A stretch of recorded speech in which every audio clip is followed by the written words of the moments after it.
Avinžirniai ir burokėlis tai duetas, kuris pakeis tavo vakarienę ir pakels visiškai kitą lygį. Išbandyk šitą receptą, nes jame gausu ir baltymų, ir skaidulų, ir vertingų maistinių medžiagų.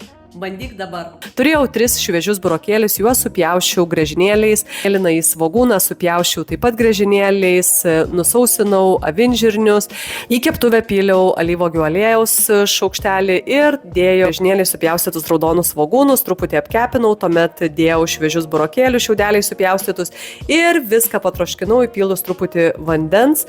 Pabaigoje dėjau prieskonių, druskos pipirų, taip pat balzamiko, padažo, smulkintų petražolių. Troškinosi burokėliai, avinžirnius išvirtus garuose konservuotus, nusausinau ir šoviau į karšto oro gruzdintuvę, apibaršiau truputį alyvuogių aliejumi ir rūkytos paprikos milteliais ir pakepinau juos iki traškios konsistencijos.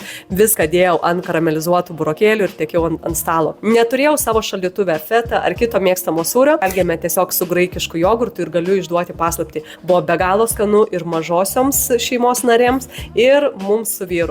Išbandyk šį receptą, kuris tiesiog neapsunkins tavo organizmo, tiks tavo vakarieniai sveikai arba garnyrui prie kitų patiekalų, pavyzdžiui, žuvies. Patiko mano receptas, spausk like, dalinkis su draugais, būtinai įsisaugok šį receptą ir parašyk komentare daugiau augalinės kilmės receptų. Ir jeigu nori išmokti gaminti sveikatai palankiai, įsigyk sveiko maisto gaminimo kursus, kur išmoksi esminius sveikos mitybos principus iš manęs nuo A iki Z, tai yra tiek pusryčių, pietų, tiek vakarienės, tiek užkandžių, tiek desertų, receptai, idėjos ir apskritai visos mitybos esminės rekomendacijos, kurios padės tau ir tavo šeimai gyventi ir valgyti sveikai.